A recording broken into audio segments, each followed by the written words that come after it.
1장 5절부터 9절 보겠습니다. 히브리서 1장 5절부터 9절까지 신약성경 353페이지 쪽에 있습니다. 참고하시기 바랍니다. 제가 말씀을 봉독하겠습니다. 하나님께서 어느 때에 천사장 누구에게 너는 내 아들이라 오늘 내가 너를 낳았다 하셨으며 또다시 나는 그에게 아버지가 되고 그는 내게 아들이 되리라 하셨느냐. 또 그가 맏아들을 이끌어 세상에 다시 들어오게 하실 때에 하나님의 모든 천사들은 그에게 경배할지어다 말씀하시며 또 천사들에 관하여는 그는 그의 천사들을 바람으로 그의 사역자들을 불꽃으로 삼으시느니라 하셨으되 아들에 관하여는 하나님이여 주의 보좌는 영영하며 주의 나라의 균은 공평한 균이이다. 주께서 의를 사랑하시고 불법을 미워하셨으니 그러므로 하나님 곧 주의 하나님이 즐거움의 기름을 주께 부어 주를 동류들보다 뛰어나게 하셨도다 하였고. 아멘. 예전에 불렀던 여호와 유월절이라는 찬양 하나님께 드리겠습니다. 찬양 드리고 말씀 나누겠습니다. 지극히 높은 주님의 나 지성소로 들어갑니다. 세상의 신을 벗고서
말씀이 선포될 때 이 예배당에 하나님 말씀이 덮여지게 하여 주시고 하나님 말씀이 비춰지게 하시고 하나님 말씀이 지나가게 하시며 하나님 말씀이 저들을 만져 주시옵소서.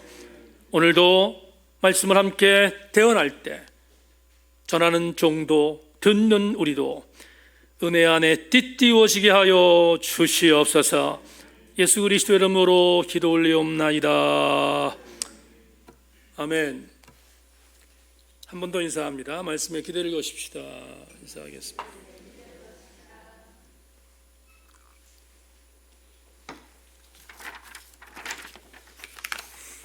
지금 줌으로 예배를 드리는 이미애 자매가 지난주에 주무로 예배를 못 드렸는데 제가 설교 영상으로 보내줬더니 목사님 히브리서를 놓쳐서 너무 마음이 안 좋았는데 영상 보내주셔서 너무 감사합니다. 그런 인사를 받았어요. 말씀에 사모함이 있는 백성들은 은혜가 사그러지지 않을 줄로 확신하고 오늘 히브리서 4번째 강의를 여러분께 드리려고 하는데 이제 들으시면 알겠습니다만은 설교 준비가 굉장히 힘들었습니다. 왜냐하면 본문이 어렵기 때문인데 여러분 모두 함께 성령께서 집중력을 주셔서 함께 은혜 받는 그런 시간이 될 수 있도록 함께 은혜 받고 돌아갈 수 있는 그런 시간이 될 수 있도록 집중력을 허락해 주시기를 소망합니다. 주어입니다. 이런 제목을 갖고 말씀의 은혜를 나누겠습니다. 1부 예배 때도 상당히 많이 설교를 요약했는데 쉽게 설교를 해야 되기 때문에 마찬가지 2부 때도 줄여가면서 설교를 하겠습니다. 잘 따라와 주시기를 부탁합니다. 먼저 에베소 6장 12절 말씀을 읽어보겠습니다. 같이 한번 읽습니다. 에베소 6장 12절 다 같이 읽습니다. 시작. 우리의 씨름은 혈과 육을 상대하는 것이 아니요 통치자들과 권세들과 이 어둠의 세상 주관자들과 하늘에 있는 악의 영들을 상대함이라. 다 같이 아멘. 에베소 교회에 편지하는 바울이 에베소 지역에 있었던 교회 성도들이 영적으로 상대해야 할 내용들이 있었음을 알고 편지에 이렇게 썼습니다. 내용이 나오는데 통치자, 권세, 어둠의 세상 주관자, 그리고 하늘에 있는 악한 영, 이 4가지의 영적인 싸움 대상자를 밝히고 있습니다. 오늘은 이 에베소 6장 말씀을 드린 이유가 이 중에 한 단어를 설교와 관련해서 말씀드리려 하기 때문에 집중하고자 합니다. 바로 어둠의 세상 주관자입니다. 어둠의 세상 주관자. 이 어둠의 세상 주관자가 무엇을 의미하는지 여러분에게 주석 하나를 읽겠습니다. 자막 보십시오. 이 어두움은 현재 시대 혹은 이 세상을 가리킨다. 악의 인격적인 권세들은 쿰란 공동체 문서에서 말하고 있는 어두움의 영역과 관련이 있다. 이곳에서 공동체는 어둠의 천사들 및 그의 군대들과 종말의 전투를 할 것이며 또한 거짓의 모든 자녀들은 어둠의 천사들의 지배를 받고 어둠의 길에서 행하게 할 것이다. 앤드루 링컨 교수가 이렇게 말을 했는데 여기서 따오는 한 단어를 여러분에게 이해를 시켜야 합니다. 지금 링컨 교수가 쿰란 공동체에 있었던 사람들이 어둠의 영역에 있는 그 어떤 존재와 싸워야 한다라는 것을 에베소서에 말하고 있다고 전제합니다. 그렇다면 쿰란 공동체가 뭔지, 또 쿰란 공동체에 있던 사람들이 싸워야 할 대상이었던 어둠의 세상 주관자가 뭔지를 여러분에게 지금부터 해석하겠습니다. 조재천 교수님이라는 분이 이런 얘기를 했습니다. 히브리서를 정복하려면 1장을 극복해야 한다. 1장이 저도 굉장히 힘든 텍스트이기 때문에 어제도 이틀 동안 이 설교 준비하면서 굉장히 많이 힘들었는데 여러분도 그럴 줄 알아요. 그렇지만 오늘 1부 예배 때 교우들 정말 쉽게 하려고 노력했으니까 여러분 잘 따라와 주기를 부탁합니다. 쿰란 공동체를 여러분에게 소개하겠습니다. 제가 몇 주 전에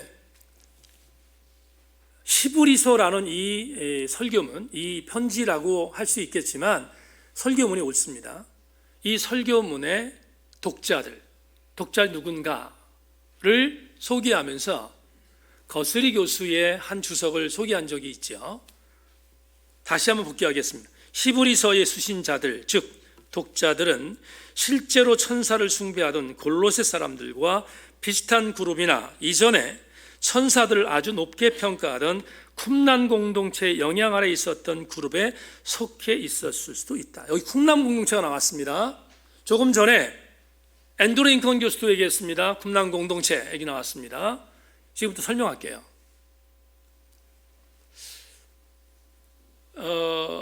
말라기 예언이 끝난 뒤에 세례 요한이 다시 오기까지 약 400년을 중간기라고 말합니다. 그런데 이 중간기 400년 동안 유대인들은 4개의 종파가 만들어져요. 이 중간기 때 만들어지거든요.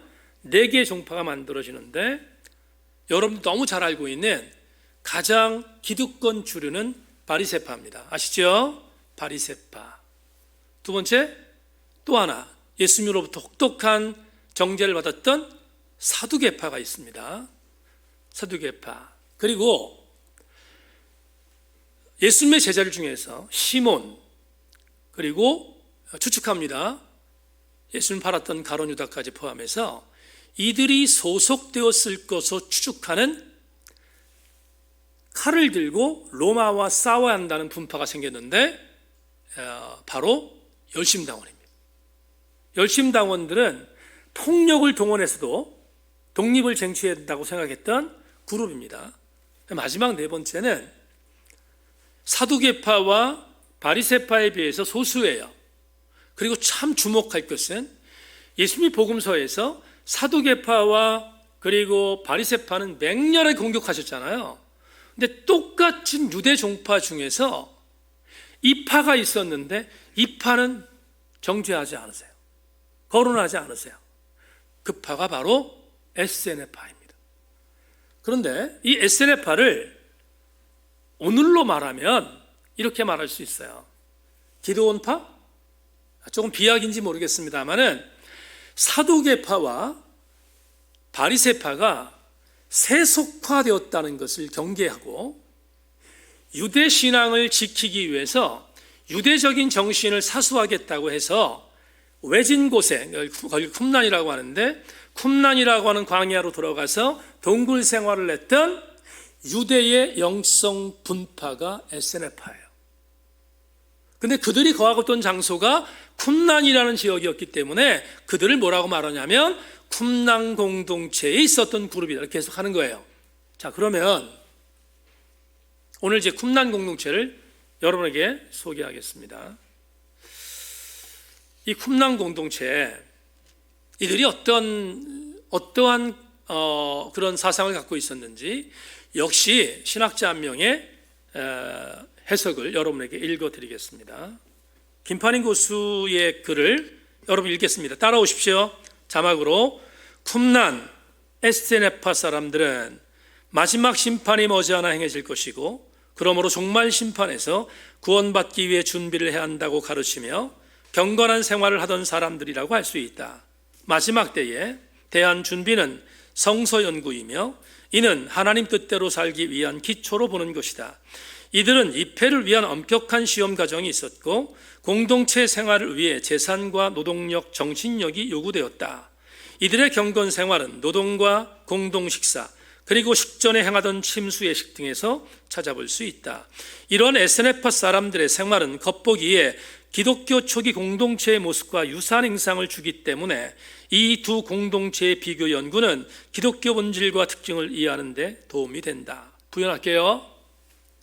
이 김판인 교수님이 잘 썼는데 여러분 히브리서라는 우리가 지금 공부하는 이 성경이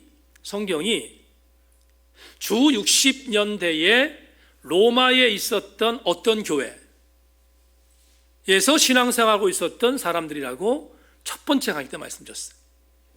그리고 또 하나 그 교회의 영향을 받고 있었던 인근 각처에 있었던 갈라디아든지 마케도니아든지 등등의 여러 교회에 있었던 그리스도인들의 가능성을 제가 여러분들한테 타진한 적이 있습니다. 그런데 김판인 교수님의 이 글을 읽다 보니까 히브리서라는 이 글을 받고 있는 사람 중에 거스리도 얘기했고 김판인 교수도 얘기했지만 쿰란 공동체 출신이 있었다는 거예요. 유대인이었잖아요. 유대의 종파에 에스테네파는 유대 종파거든요. 근데 그들은 예수를 믿지 않으니까. 근데 그들이 어느 날 어떤 상황이 될지 모르지만 복음을 받았어요. 개종했어요. 개종해서 로마나 인근 지역에 있는 곳에서 교회 공동체 안에 들어와 신앙생활했는데 그게 어렵지 않았어요. 왜 어렵지 않았을까? 간단합니다. 조금 전에 김판인 교수가 얘기했던 이 글을 그대로 적용한다면 쿰랑 공동체의 삶과 정신과 초기 기독교 교회 공동체와 아주 비슷했다는 거예요. 그러니까 들어오기에 그렇게 큰 꺼리낌이 없었던 거예요. 여러분 개종할 때 뭔가 내 마음에 들어가는 어떤 종교에 개종을 하지 완전히 모른 쪽에 개종하지 않잖아요. 마찬가지 유대교 종파에 그것도 유대교 정신에 몰두해 있었던 에스네파 사람들 중에 예수 그리스도의 공동체로 개종할 수 있었던 것은 비슷했기 때문이다. 이해하셨죠? 비슷했기 때문에 개종할 수 있었고, 그리고 그들은 이 히브리서를 지금 듣는 상당수의 사람이 있었다는 것을 전제합니다. 그렇다면 왜 이게 중요한가를 말씀드리겠습니다. 쿰랑 공동체에서 믿었던 것이 있어요. 다시 에스네파에 있었던 사람들이 믿었던 것이 있어요. 뭘 믿었냐? 천사를 믿었어요. 그냥 믿은 게 아니고 천사를 숭배하는 믿음이 있었어요. 천사를 숭배한다는 것은 기독교 신앙에 있어서 대단히 위험한 일이거든요. 천사는 말씀드리겠지만 숭배의 대상이 아니잖아요. 우상이 될 수 없는 존재예요. 그런데 상당수 쿰랑 공동체에 있었던 에스네파 사람 중에서 예수 그리스도를 믿고 개종한 사람 중에서 옛것을 버리지 못하고 천사 숭배를 그대로 갖고 있는 사람들이 있었다 이 말이에요. 근데 이들은 천사 숭배만을 본인들이 갖고 있으면 문제가 안 되는데 이게 교회를 무너뜨리기 시작했어요. 왜? 예수 그리스도의 복음을 흔들기 때문에. 심지어 말씀드리겠습니다. 예수가 천사 중에 한 명이라고 낙하시켰어요. 그러니까 히브리서 저자는 절대로 이것을 묵과할 수 없었어요. 그래서 본문에서 히브리서를 시작하며 1장에서 그 흔한 인사치레도 하지 않고, 이게 만약에 편지라면 누군가한테 인사해야 되는데 인사치레도 하지 않고 곧바로 천사를 동원시켰고 천사와 예수 그리스도를 비교하는 작업이 1장에서 시작되고 있어요. 오늘 본문은 대단히 중요한 본문인데요. 여러분 1장 5절부터 지난주에 봤던 4절부터 14절까지가 천사에 대한 부분을 거론하고 있는데 너무 많아, 그리고 어려워요. 그래서 이걸 두 가지로 나누어서 이번 주와 다음 주에 여러분과 함께 말씀을 나누겠습니다. 자, 이제 오늘 본문을 함께 보겠습니다. 5절 같이 읽습니다. 한번 일부 예배 때도 그렇게 했으니까 같이 하겠습니다. 여러분 따라올 수 있도록 만들기 위해서 1장 5절 다 같이 시작. 하나님께서 어느 때에 천사 중 누구에게 너는 내 아들이라 오늘 내가 너를 낳았다 하셨으며 또다시 나는 그에게 아버지가 되고 그는 내게 아들이 되리라 하셨느냐. 자, 여러분 이 구절을, 이 문장은 의문문으로 되어 있습니다. 이걸 문법적으로 수사 의문문이라고 하죠. 뭔가를 질문했는데, 긍정적인 질문을 했는데 강한 부정으로 다시 이야기하는 것을 수사 의문문이라고 얘기하잖아요. 근데 이렇게 물었어요. 히브리서 저자가, 독자들이요, 천사에게 이렇게 말했던 적이 있느냐 이렇게 묻는 거예요. 지금 천사들에게 이렇게 우리가 말했던 것이 있느냐? 없다는 거예요. 수사 의문문을 통해 말하는 겁니다. 없어 라고 말합니다. 뭐가 없느냐? 5절은 히브리서 저자가 독창적으로 만들어낸 구절이 아니고요, 이 구절은 유대인들, 특별히 에세네파 사람들 유대인이라고 했습니다. 그 유대인들이 너무나 빠삭했던 구약 성경의 두 구절을 인용한 거예요. 구약 성경 두 구절을 짬뽕한 것이 5절입니다. 그러면 뭐냐?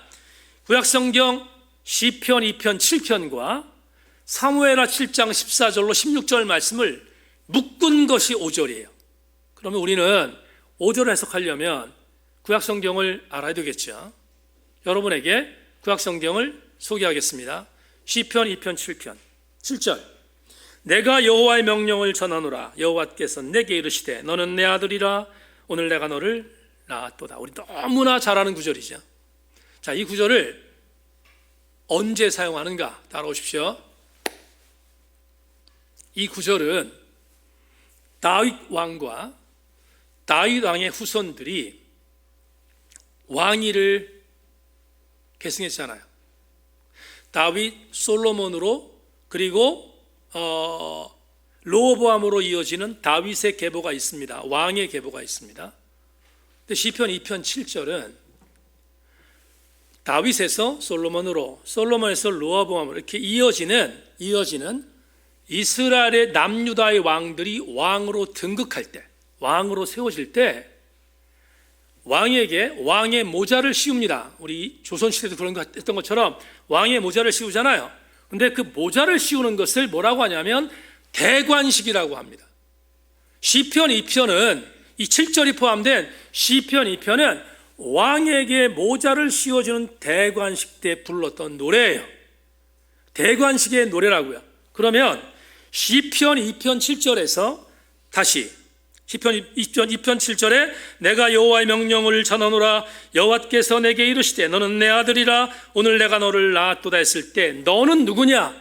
너는 다윗과 다윗의 후손들이에요. 다윗의 후손들에게 하나님께서 양자됨을 약속하신 장면이 시편 2편 7절입니다. 두 번째, 또 하나의 구절을 인용했다고 했는데 사무엘하 7장 14절로 16절인데 자막 보십시오. 나는 그에게 아버지가 되고 그는 내게 아들이 되리니 그가 만일 죄를 범하면 내가 사람의 매와 인생의 채찍으로 징계하려니와 내가 내 앞에서 물러나게 한 사울에게서 내 은총을 빼앗은 것처럼 그에게서 빼앗지는 아니하리라. 내 집과 내 나라가 내 앞에서 영원히 보존되고 내 왕위가 영원히 견고하리라 하셨다 하니라. 이 구절도 설명하겠습니다. 여러분, 엘리 시대 때 블레셋에게 법궤를 뺏겼어요. 그래서 블레셋에게 넘겨져 있던 법궤가 하나님의 역동적인 역사를 통하여 다시 이스라엘 땅으로 건너오지요. 베세메스를 거쳐서 아비나답이라고 하는 제사장 반열에 있었던 사람의 집에서 20년 동안 법궤가 머물러 있습니다. 20년 동안. 근데 사실은 머무른 거라고 보면 안 되고요. 방치였어요. 왜냐하면 사울 시대였기 때문에. 그런데 사울이 폐위되고 다윗이 왕이 됐어요. 다윗은 사울 때는 전혀 생각하지 않았던 하나님 법궤가 시골에 있는 아비나답의 집에 20년 동안 방치되어 있다는 것이 너무 가슴 아팠어요. 그래서 왕이 된 다윗이 자기가 살고 있었던 여부스 예루살렘으로 법궤를 옮깁니다. 다윗이 위대한 일이 바로 거기에 있어요. 다윗이 실수 많은 왕이었지만 다윗이 하나님 앞에 사랑받았던 이유는 뭐냐 하면 법궤를 예루살렘으로 옮기는 사역을 했던 주인공이 다윗이에요. 성공적으로 우여곡절은 있었지만 우사가 죽는 일도 있었고 여러 가지 우여곡절이 있었지만 여하튼 간에 우여곡절 끝에 예루살렘의 성소로 법궤가 옮겨지는 역사가 일어나죠. 하나님이 기쁘셨어요. 아무도 기억하지 않았는데. 근데 예루살렘의 성소에 법궤가 도착해서 거기에 모셨는데 다윗이 가슴이 아팠어요. 왜냐하면 자기는 백향목으로 지어진 아름다운 궁궐에 거주하고 있는데 하나님은 보잘것이 없는 성소에 모셔져 있는 것이 가슴 아팠어요. 그래서 당시에 영적인 지도자였던 나단 예언자, 나단 선지자를 다시 부릅니다. 불러서 나단에게 이렇게 말합니다. 예언자님, 내가 하나의 계획이 있는데 어떻게 생각하십니까? 그걸 물어요.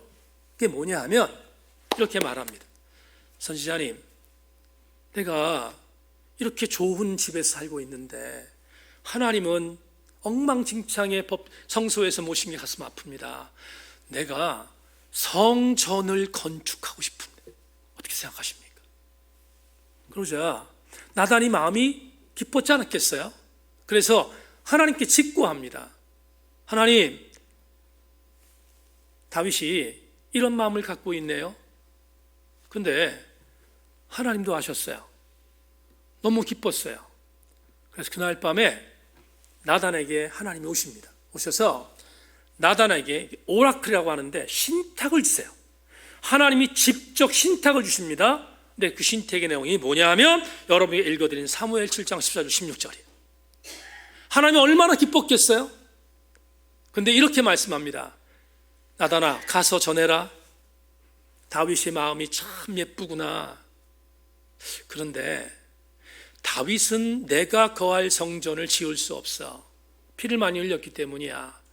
그러니까 그의 아들을 통하여 성전을 짓게 만들어 줄 거야. 그렇지만 다윗의 마음이 너무나 예쁘구나. 그리고 다윗에게 주었던 이걸 언약이라고 하거든요. 이게 크로스에 공부하신 분 아시죠? 일방 언약이에요. 다윗에게 주었던 하나님이 다윗이 어떻게 해서 상관없이 일방적으로 주었던 언약인데 뭐냐? 이것입니다. 다윗의 집을 내가 절대로 빼앗지 않을 것이고 다윗의 집을 통하여 왕위가 이어질 것이고 다윗은 나의 양아들의 계보가 될 것이다를 알려줍니다. 그게 오늘 5절에 있는 말씀을 묶은 것입니다. 그런데 왜 5절을 여러분에게 말씀드렸는가? 여기서 다윗의 계보를 통하여 누가 오십니까? 너무 잘 아시는 것처럼 히브리서 저자의 언어로 말하면 아들이 와요. 우리는 이 아들이 누군지 알아요. 저와 여러분을 구원하신 예수 그리스도이시잖아요. 그렇다면 아들에게는 하나님께서 너는 내 아들이야, 너는 나의 후사야 라고 말씀하셨는데 지금 히브리서 저자가 전하고 있는 로마 기억에 있었던 수많은 에세네파에서 개종했던 그리스도인들, 그들이 섬기고 있는 천사 숭배의 개념에 있었던 그리스도를 향하여 이렇게 말하는 거예요. 어떻게? 형제들아, 나는 너희들이 믿고 있는 아들을 나의 유일한 후속자로 만들었고 나의 상속자로 만들었는데 내가 한 번이라도 천사에게 이렇게 말한 적이 있는가? 없다는 거잖아요. 무엇을 강조합니까? 천사는 아들과 레벨이 같지 않다는 것을 본문을 통하여 우리한테 말씀해 주고 있어요. 6절 보겠습니다. 6절, 또 그가 마다들을 이끌어 세상에 다시 들어오게 하실 때에 하나님의 모든 천사들은 그에게 경배할지어다 말씀하신, 여기 마다들을 세상으로 다시 들어오게 하면 하나님은 당신이 만든 천사들에게 그를 경배하게 할 것이라고 6절이 말하고 있습니다. 자, 보세요. 이 구절도 히브리서 저자의 독창적인 구절이 아닙니다. 이 구절도 마찬가지 에세네파 출신의 구약 성경에 빠삭했던 쿰난 공동체에서 개종한 사람들을 위하여 준 말씀인데 이것도 구약 성경의 인용입니다. 구약 성경 시편 97편 7절 유명한 구절인데 자막 보십시오. 여러분, 제가 읽겠습니다. 조각한 신상을 섬기며 허무한 것으로 자랑하는 자는 다 수치를 당할 것이라. 너희 신들아 여호와께 경배할지어다. 자, 여기 지금 노란색으로 된 것 보세요. 시편 기자는 저 시대에 하나님이라고 하는 유일한 대상자에게 너희 신들은 경배하라고. 근데 지금 저희 신이라는 저 단어가 영어 성경을 보면 신들이라는 단어가 소문자 G로 시작하는 God예요. 하나님을 말할 때는 대문자 G를 쓰죠. God이라고 씁니다. 영어 성경에 소문자 GODS, 신들이라고 썼어요. 말은 잡신들입니다. 심지어 우상들이에요. 그렇다면 시편 97편의 기자가 말하는 것은 이것입니다. 이 땅에 존재하는 수많은 잡신들은 신들이 아니라 하나님을 경배할 피조의 대상임을 선포한 거예요. 이 구절을 왜 소개했는가? 왜 히브리 서자가 얘기했는가? 같은 의미입니다. 여러분 6절에서 이렇게 말합니다. 때가 되면 내가 마다들을 이 땅으로 돌이킬 거야. 그분이 누구예요? 그분이 예수 그리스도예요. 내가 때가 되면 마다들을 이 땅에 드릴 것이다. 그런데 그 마다들을 향하여 너희들이 섬기고 있는 일체의 천사들은 마다들을 경배할 것이다. 그렇다면 6절도 말합니다. 천사는 경배의 대상이 아니라 예수 그리스도를 경배할 피조물인 것을 우리에게 말하고 있잖아요. 마지막 7절로 9절 마저 읽겠습니다. 제일 어려운 구절이니까 조금만 더 집중하십시오. 제가 읽겠습니다.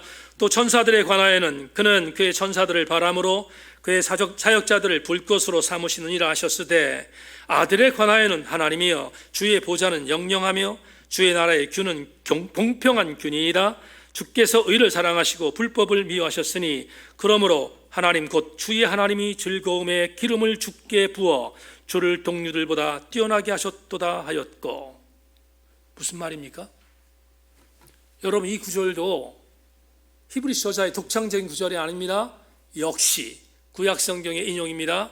구약성경 시편 104편 4절과 구약성경 시편 45편 6절과 7절 말씀을 인용한 겁니다. 그러면 제가 이 구절을 읽은 뒤에, 인용한 구절을 읽은 뒤에 유진 피터슨의 메시지로 여러분에게 이해를 돕기 위해서 본문 7절과 9절을 다시 읽겠습니다. 먼저 시편 104편 4절 바람을 자기 사신으로 삼으시고 불꽃으로 자기 사역자를 삼으셨다. 시편 45편 6절로 7절 하나님이여 주의 보좌는 영원하며 주의 나라의 균은 공평한 균이라. 왕은 정의를 사랑하고 악을 미워하신 그러므로 하나님 곧 왕의 하나님이 즐거움의 기름을 왕에게 부어 왕의 동료보다 뛰어나게 하셨나이다. 여기 왕의 동료는 잡신이요 천사들일 가능성이 많습니다. 자, 이 구절을 히브리 서자가 인용했습니다. 그리고 오늘 7절로 9절에서 이렇게 말했습니다. 이제 유진 피터슨의 메시지를 읽겠습니다. 천사들에 대해서는 이렇게 성경에서 말했습니다. 그 심부름꾼들은 바람, 그 시종들은 타오르는 불꽃이다. 그러나 아들에 대해서는 성경이 이렇게 말했습니다. 당신은 하나님, 영원토록 보좌에 앉아 계시는 분, 당신의 통치는 모든 것을 바로잡습니다. 당신은 만물이 바른 자리에 있는 것을 기뻐하시고 그릇된 자리에 있는 것을 싫어하십니다. 바로 그런 이유로 하나님 곧 당신의 하나님께서 당신의 머리에 향기로운 기름을 부으시고 당신을 왕으로 삼으셔서 당신의 귀한 동료보다 훨씬 뛰어나게 하셨습니다. 지금 히브리 저자가 무엇을 말하고 있습니까? 천사 숭배하는 독자들에게 천사는 아들과 비교할 수 없는 피조물인 동시에 아들만이 유일하게 경배할 하나님의 아들이심을 선포하고 있습니다. 여러분, 마지막으로 여러분에게 조재천 교수님이 쓴 한 글을 소개할 텐데 오늘 레마로 삼기 앞서서 대단히 중요한 갈파입니다. 마지막으로 잘 따라오시기 바랍니다.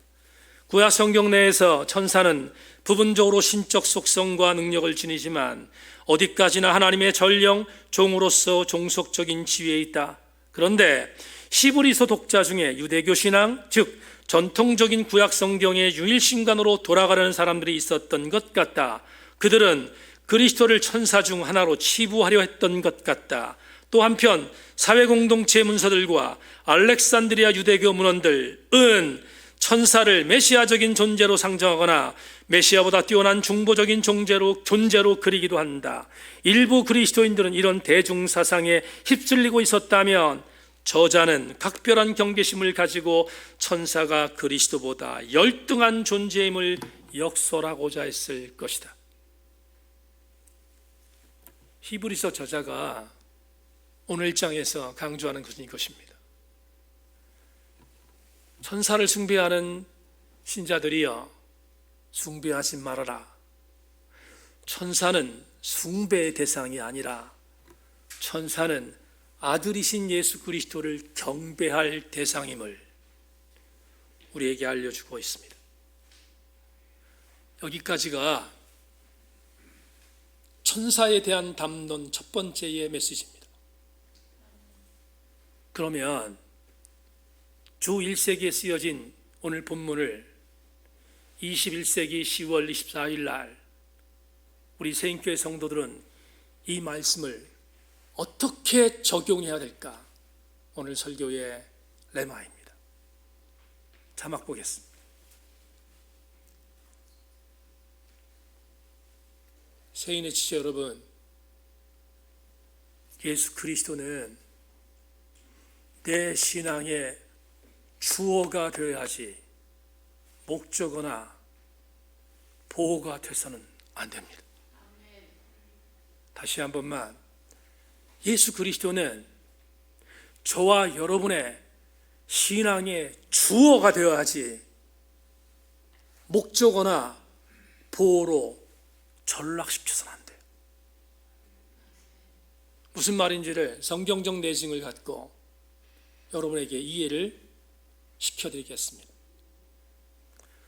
마태복음 17장을 보면 예수님께서 변화산상에서 베드로와 야고보와 요한을 데리고 올라가신 뒤에 하나님의 아들로서의 모습을 보인 뒤에 하산하신 장면이 나옵니다. 산에서 내려오자마자 어떤 한 사람이 예수님을 찾아옵니다. 찾아와서 예수님께 이렇게 말합니다. 예수님, 내 아들이 불에도 넘어지고 내 아들이 물에도 넘어집니다. 그래서 곧잘 쓰러집니다. 내 아들을 고치기 위해서 산 밑에서 남아있는 당신의 9명의 제자들에게 내 아들을 데리고 왔습니다. 고쳐달라고. 근데 헛수고였습니다. 고치지 못했습니다. 그래서 내가 당신에게 내 아들을 데리고 왔습니다. 그러자 예수님께서 제자들을 나무라신 뒤에 그 아비에게 네 아들을 데리고 와라 이렇게 말씀합니다. 아들을 데리고 온 아버지의 그 믿음을 보시고 주께서 아들에게 말합니다. 귀신아 이 아이에서 나가라 이렇게 말씀하십니다. 그러자 아이가 나았다 성경이 말합니다. 신학자들은 이 아이가 간질병 환자였다고 말하는 학자도 있고, 어떤 학자는 귀신이 공격하여 간질을 앓고 있었다라고 해석한 학자가 있습니다. 저는 후자를 동의합니다. 귀신 들려서 간질을 앓고 있는 아이로 동의하거든요. 그러니까 영적으로 육적으로 치유받은 거예요. 예수 그리스도의 선포를 통하여 영적으로 육적으로 갖고 있었던 질병이 고침받은 거라 이 말이에요. 해결됐습니다. 근데 그 장면에 제자들이 그걸 보고 있었잖아요. 9명의 제자가 얼마나 창피했겠습니까? 예수님께 다 사건이 종결된 뒤에 예수님에게 제자들이 묻습니다. 주님, 우리는 왜 못 쫓아냈지요? 그러자 주께서 이렇게 말씀합니다. 믿음이 없기 때문이다. 믿음이 없다는 말이 뭘까? 너희들이 믿음이 없기 때문에 이렇게 하지 못했다는 거, 믿음이 없다는 말이 뭘까를 오늘 여러분과 설교 마지막 부분에 해결해야 할 테마입니다. 그러기 위해서 또 다른 사건 하나를 끄집어드리겠습니다. 귀신 들린 아이를 고쳐준 이 사건 뒤에 바로 뒷장에 또 다른 사건이 하나가 소개됩니다. 이걸 마태복음이 아니라 누가복음의 기사로 소개하겠습니다. 누가복음 말씀을 보면 누가복음의 9장에 아들을 고친 사건이 끝난 뒤 10장 넘어가면 다른 사건이 하나 나오는데, 예수님께서 제자들뿐만 아니라 2군 제자들까지 포함해서, 여러분 1군 제자군을 12명이라고 할 때 2군 제자군들이 있습니다. 여기는 아시는 것처럼 마가복음의 저자인 마가, 그 다음에 누가복음의 저자인 누가, 이 사람들은 12명의 제자 안 들어가거든요. 이런 제자들까지 다 포함하는 거예요. 다 포함한 70명의 제자들을 주님이 선별하십니다. 그런 뒤에 70명의 제자를 2인 1조로 나누어서 35조로 만들어 각 동네로 파송합니다. 파송할 때 그냥 파송하지 않아요. 누가복음에 있는 말씀 중에서 누가복음 17장부터 19절에 있는 말씀을 여러분 주목하십시오. 자막으로 보시는데, 주께서 그냥 파송하지 않은 것이 나오는데 보십시오. 70인이 기뻐하며 돌아와 이르되 주여 주의 이름이면 귀신들도 우리에게 항복하더이다. 예수께서 이르시되 사단이 하늘로부터 번개같이 떨어지는 것을 내가 보았노라. 내가 너희에게 뱀과 전갈을 밟으며 원수의 모든 능력을 제어할 권능을 주었으니 너희를 해칠 자가 결코 없으리라. 그러면 자 보세요. 주님께서 70명의 제자들을 파송하실 때 각 조마다 주신 게 있어요. 뭘 주셨는가? 누가복음 조금 전 읽었던 본문을 전제한다면, 떠나는 제자들에게 사단을 떨어뜨릴 수 있는 능력, 뱀과 전갈을 밟을 수 있는 능력, 그리고 또 하나 원수의 모든 능력을 제어할 수 있는 능력을 허락해 주시면서 보냈어요. 그랬더니 사역을 마치고 돌아온 제자들이 기쁨으로 보고합니다. 뭐라고? 주님, 귀신들도 항복했습니다. 전제가 있어요. 전제가, 여러분 절대로 놓치지 말아야 할 전제가 있습니다. 귀신들도 항복하며 나가더이다 라고 말할 때 전제는 이것입니다. 누가복음 10장 17절 전반절에 이렇게 말함. 주여 주의 이름이면 나갔습니다. 이렇게 말하는. 주의 이름이면. 그러면 오늘 여러분과 함께 기가 막힌 영적인 울림을 갖겠습니다. 변화선상에 주께서 계셨을 때 남아있는 9명의 제자들, 귀신 들린 아들을 아비가 데려와서 고쳐달라고 했습니다. 그들은 이전에 자기의 주군이었던 예수님께서 어떻게 병자들을 고쳤는지를 보았습니다. 그랬겠지요? 보았을 겁니다. 그리고 그 내용을 따라했을 것입니다. 어떻게? 예수께서 행하셨던 것을 흉내내며 따라했습니다. 그런데 나가지 않았어요. 고치지 않았어요. 그렇다면 한 가지 중요한 사실을 알게 됩니다. 그들을 왜 고치지 못했을까? 귀신 들린 아들이 왔을 때 그들이 고치지 못한 이유는 그 현장에서 예수 그리스도는 제자들의 목적어와 보호였지 주어가 아니었어요. 반대로 2인 1조로 35명이 파송된 현장에서 수많은 귀신들이 항복한 이유는 그들이 선포할 때 예수 그리스도는 목적어와 보호가 아니라 그 현장에서는 주어였어요. 그러기에 주어였던 예수 그리스도의 능력으로 귀신들이 물러간 것이며, 주어였던 예수 그리스도의 은혜 때문에 사단이 하늘에서 떨어져 내려온 것입니다. 사랑하는 교우 여러분, 여러분의 삶의 여정 안에서 한순간순간을 살면서 내가 영적으로 침퇴하고 내가 영적으로 무너지고 내가 영적으로 바로 서지 못한 이유는 주군이신 예수 그리스도를 내 삶의 주어로 인정한 것이 아니라 천사와 같은 보조 역할로 목적으로 전란시켰기 때문입니다. 반대로 내가 주 안에서 승리하는 삶을 날마다 보고할 때가 있다면 그때는 여러분들이 여러분의 삶 현장에서 내 마음대로 사는 것이 아니라 예수 그리스도가 여러분들을 통치하는 주어로 삼았기 때문입니다. 우리는 그렇다면 오늘 레마로 삼아야 될 감동이 있지 않습니까? 어떤 일이 있어도 예수 그리스도를 천사와 같은 목적어와 보호로 전락시키지 말고 천사가 경배할 유일한 주군이신 하나님의 아들로 우리 신앙의 주어로 삼아야 되지 않겠습니까? 말씀 맺겠습니다.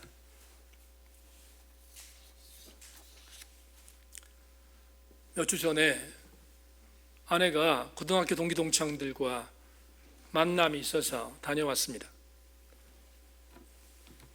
저는 아시는 분들 아시겠지만 좋아하는 음식이 김치찌개와 된장찌개를 너무 좋아합니다. 아주 오래전에 송으로 원사님이 저한테 그렇게 말씀하셨어요. 조용기 목사님 제천에 왔을 때 그때 음식을 맡으셨기 때문에 저한테 조 목사님 식사 대접할 때 했었던 음식을 저한테 담임 목사한테도 대접한다고 정말 의리의리하게 이렇게 하셨어요. 근데 제가 젓가락 가지고 이렇게 깔딱깔딱 하니까 권사님이 그래요. 우리 목사님은 생긴 거는 레스토랑급인데 어떻게 맨날 저렇게 요리한 건 안 드시고 이런 것만 먹는다고 저한테 그렇게 말씀하셨던 기억이 있습니다. 그래요. 그럼 제가 요리보다는 김치찌개하고 된장찌개를 너무 좋아합니다. 근데 그날 아내가 친구 집에 갔다가 왔는데 음식을 사들고 왔어요. 그 친구는 그런 음식을 잘하는 친구예요. 레스토랑급 음식을 잘하는 친구입니다. 그걸 교회 집사로 사역하는데 친구 남편이 목사하니까 섬기겠다고 친구한테 바리바리 싸줘서 그걸 갖고 왔습니다. 근데 아내가 그 친구를 신뢰하거든요. 반찬을 내놓고 여보 안목의 집사가 당신 위해서 만든 거니까 맛있게 먹으라고 이렇게 상을 내놨어요. 그래서 성의를 생각해서 맛있게 먹었습니다. 맛있게 먹고 난 뒤에 다 먹고 난 뒤에 먹기 전에 하면 안 될 것 같아서 신상이 해로울 것 같아서 다 먹고 난 뒤에 이렇게 말했어요. 요한 엄마, 근데 말이야 나는 당신이 끓여주는 김치찌개와 된장찌개가 더 맛있다. 아내는 제가 했던 말을 먹고 살기 위한 방식의 터득한 남편의 이야기로 들었습니다. 그런데 그렇지 않습니다.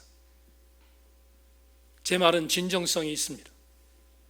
여러분, 아무리 맛있는 음식을 다른 사람이 해 주어도 아내가 만들어준 음식이 최고인 이유는 한 가지 이유 때문입니다.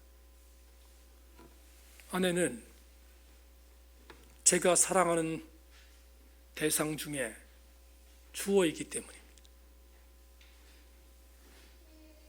아내가 해준 반찬을 맛있게 먹는 이유는 반찬에 대한 맛의 유무가 아니라 사랑하는 주어이기 때문입니다. 다른 것과 비교할 수 없습니다. 같은 맥락으로 여러분의 주군이신 예수 그리스도는 여러분의 주어이십니까? 아니면 목적어입니까? 만에 하나 예수가 나의 주어이자면 감히 어떻게 천사와 비교할 수 있습니까? 주께서 나의 삶의 주어이시면 다른 존재들과는 비교 불가입니다. 오늘 10월 네 번째 주 주일 2부 예배 나오신 교우 여러분, 주님은 저와 여러분의 주어이십니다. 흔들리지 않은 영성으로 한 주간 주님을 주어 삼아 승리하는 우리 교우들 전체가 되기를 주님의 이름으로 축원합니다. 하나님 감사합니다.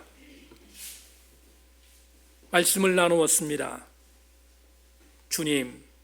주님이 나의 주어이실 때 주님 붙들고 우리도 2인 1조로 파송됐던 35조의 주의 제자들처럼 승리할 주 있음을 확신하고 우리 모든 교우들마다 주님을 주어 삼아 승리하는 우리들 되게 하여 주시옵소서. 예수 그리스도의 이름으로 기도 올리옵나이다. 아멘. 주의